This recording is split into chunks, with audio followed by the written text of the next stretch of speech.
This function is called the logarithmic parent function.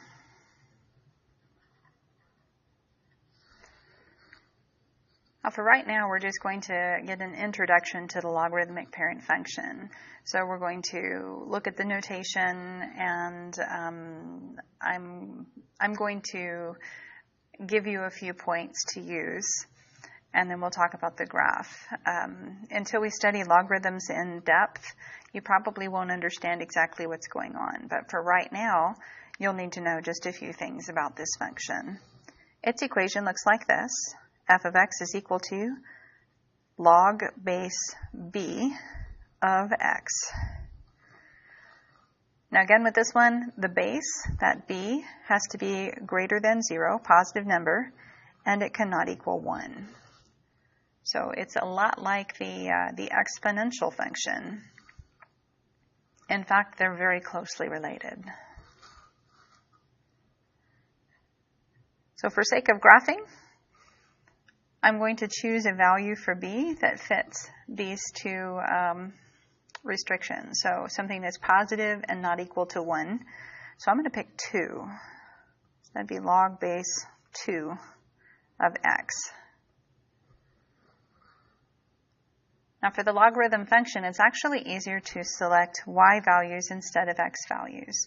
So I'm going to choose y values of -1, 0, 1, and 2. And for right now, I'm just going to tell you what the x values are that go along with them. When we study logarithms later in the year, you'll understand where they came from. So for a -1, the x is 1/2. For 0, the x is 1. For a y value of 1, the x is 2. And for a y value of 2, the x is 4. I'm going to go ahead and plot these points. So starting at 0, 0, to plot 1/2 -1, I'd go to the right 1/2 and down 1. 1, 0, start at the origin, go to the right 1 and up 0. 2, 1, start at the origin, go to the right 2 and up 1. And 4, 2, start at the origin, go to the right 4 and up 2. Now this one actually has a vertical asymptote. That vertical asymptote is the y-axis.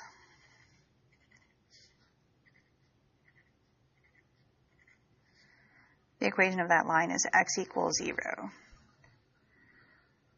So if I follow the pattern that I have of the points that we've plotted, it kind of looks like as I get this direction, it's going to approach that vertical asymptote. So it's going toward -infinity, but getting closer and closer and closer to x values of 0. But it's never going to get there.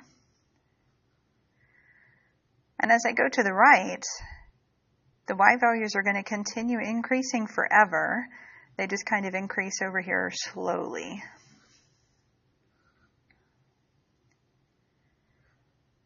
So for the domain on this one, I can tell from the graph what the domain is.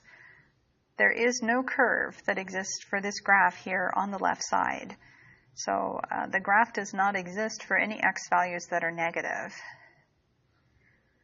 And there's a vertical asymptote when x is 0, so that means this graph doesn't exist when x is 0 either. So it only exists for x values that are greater than 0. And that would be our domain. X is greater than 0.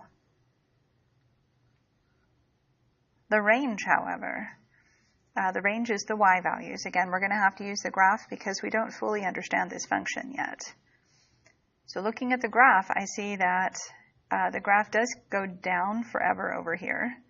So it's going toward -infinity for y values. And since it's continuing to increase over here forever, the y values are getting larger and larger. It's also going to approach positive infinity. So that means the y value could be any real number.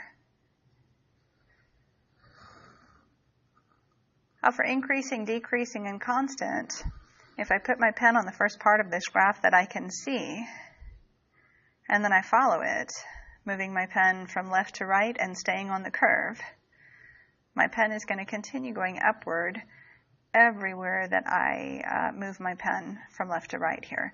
So that means this is increasing all the way from the start of the function, which we can't ever actually get to the end of the function, which we also can't actually get to. So that would be increasing on negative infinity to infinity.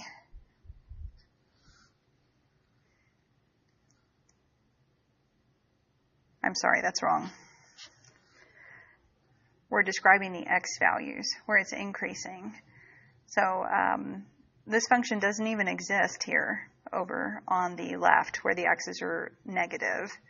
So it's actually increasing from an x value of 0 all the way up to infinity, but not including the 0.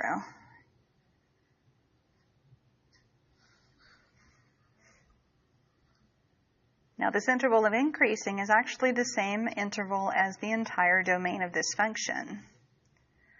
So since it is increasing on its entire domain, that means it's never decreasing, and it's never constant.